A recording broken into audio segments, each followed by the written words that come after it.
for Saturday, August 29th, 2020. This is the Pro and Con Show, and I am your host, Michael James Ott. As always, welcome to the show. Well, so the intent of the show, again, little snippets in time, hopefully in lieu of a podcast or something, people watch, listen to me, really beg you to be better citizens, to acknowledge that the issues before us are more complex. They don't fit in a few words on a bumper sticker. And believe it or not, that person that has an opposing view to yours is partially right. How about that?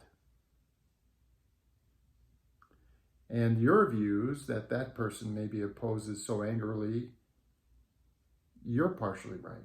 Now the question is, where's the center? And I guarantee you, if we spent way less time, following the lead of these people that are, using propaganda to control us through emotion, if we were just to say, listen,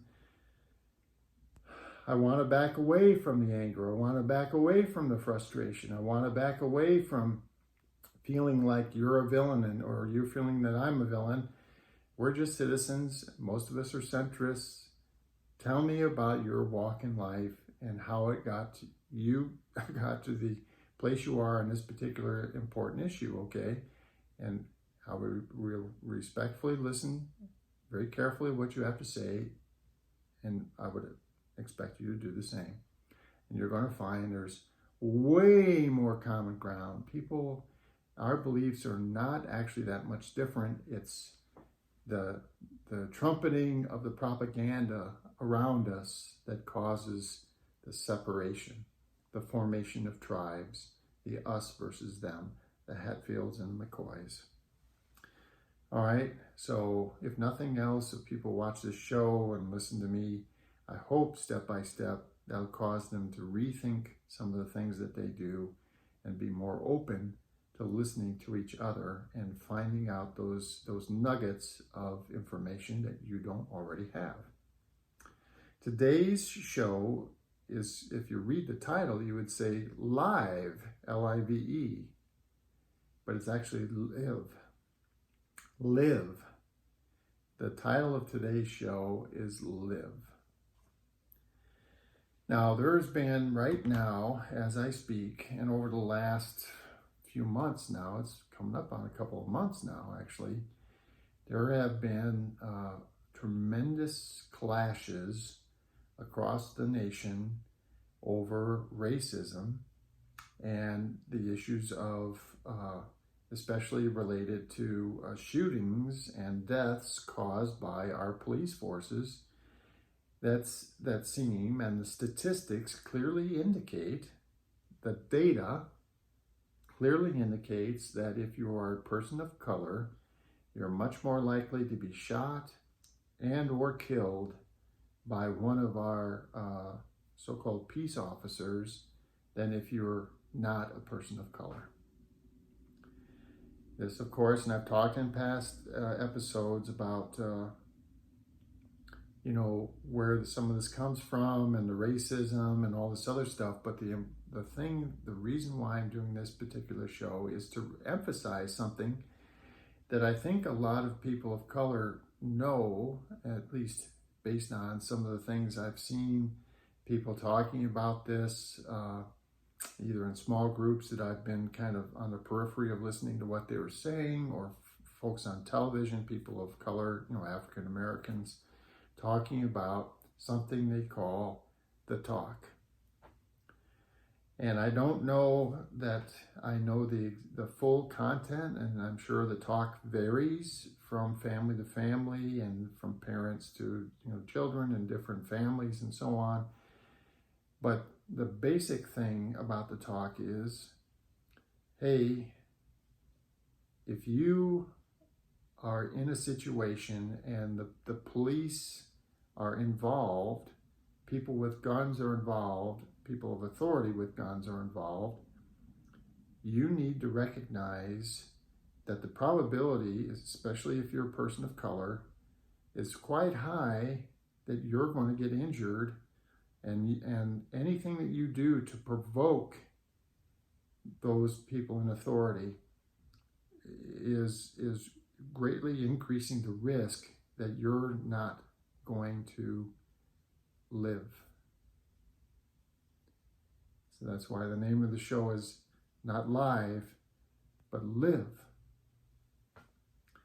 Now, I have to say that over the course of years now, and it's becoming more and more regular because, cell phones now have the cameras in them, so we're getting many more instances or body cameras actually. Some of the police now are required to wear body cameras, and so the various video sources where you and I, all of us, if we will take a moment and watch and listen to the actual videos that are being recorded about these incidents, you'll see that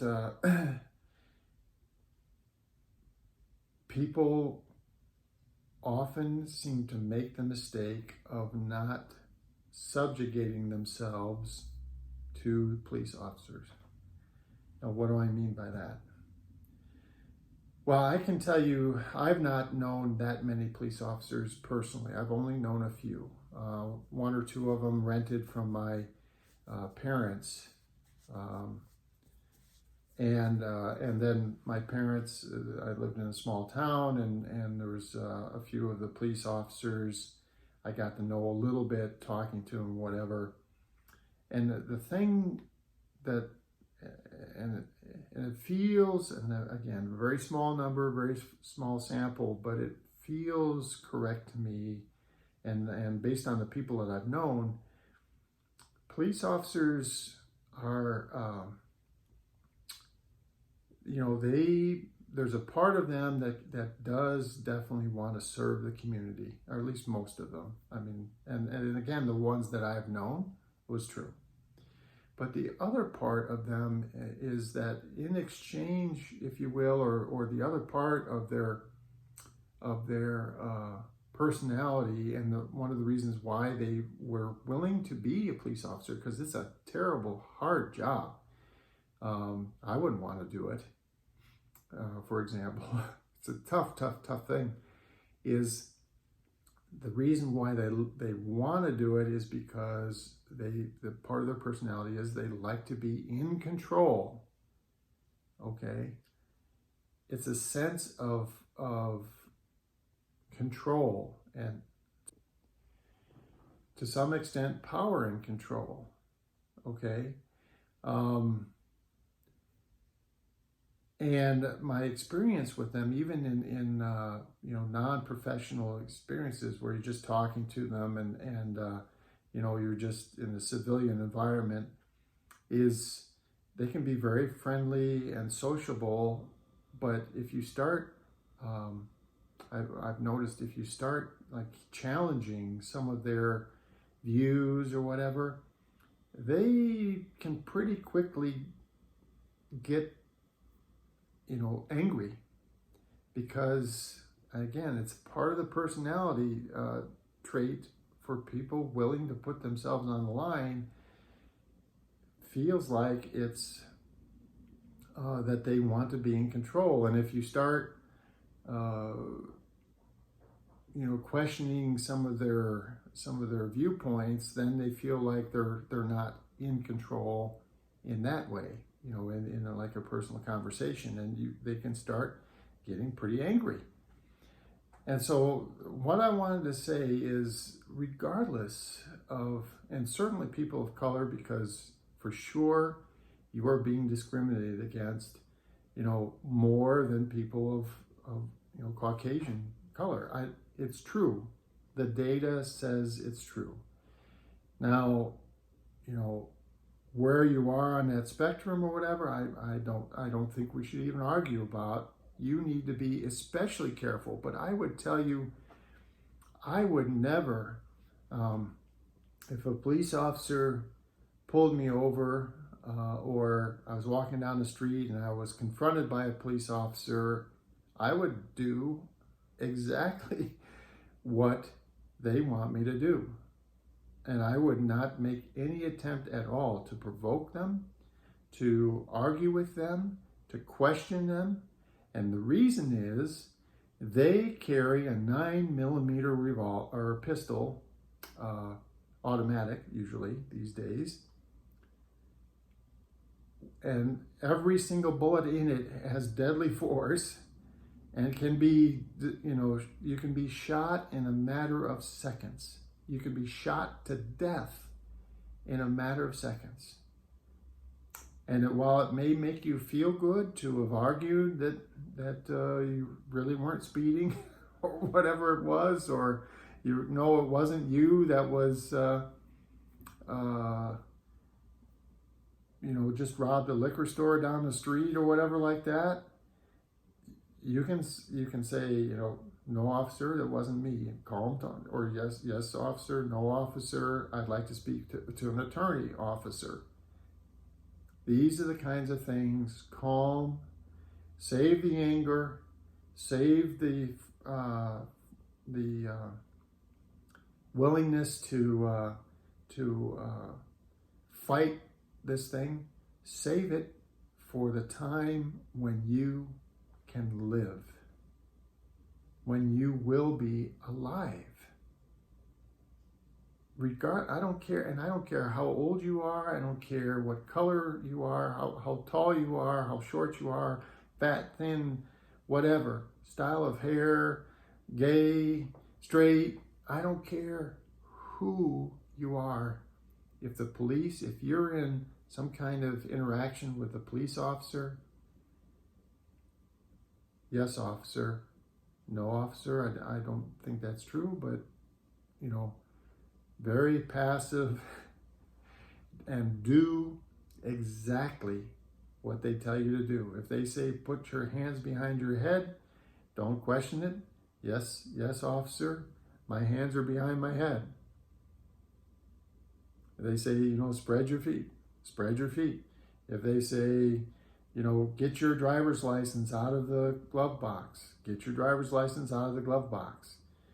Do whatever it is that they ask you to do, step by step, so that at some point you're not going to be in this one-on-one confrontation with one or more police officers. You're going to be sitting with family members, you're going to be sitting with members of the press, attorneys, and then if you want to yell and scream at them, if you want to, call them all kinds of names and air all of your frustration from all the years of inappropriate treatment that you've had, go for it when you can live. And I see these videos over and over and over again. There's been dozens of examples now that I've seen. I'm sure there's hundreds of examples where people confronted by police officers don't do what they were told, and bad things happen. Sometimes they get beaten, sometimes they get shot, sometimes they get tasered, sometimes, whatever. Your job, if you interact with a police officer in any way, shape, or form, your job is to live. Live. And I beg you, I don't care what color you are, although I completely acknowledge that people of color certainly feel much greater frustration, and rightly so.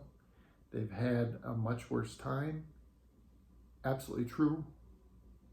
But I don't care what color of skin you have, who you are, man, woman, or child. If you're interacting with a police officer, your job number one, is to live. And you live by, yes, officer, I will do what you want me to do. And the worst thing that's going to happen is you're going to get taken to jail, and then you'll have an attorney, you'll have family members. Then you can scream to the rooftops. Then you can, I don't care what, threaten violence or whatever. But your job, when you're in confrontation with a police officer, is to live. For the Pro and Con Show, my name is Michael James Ott, and until the next show, bye for now.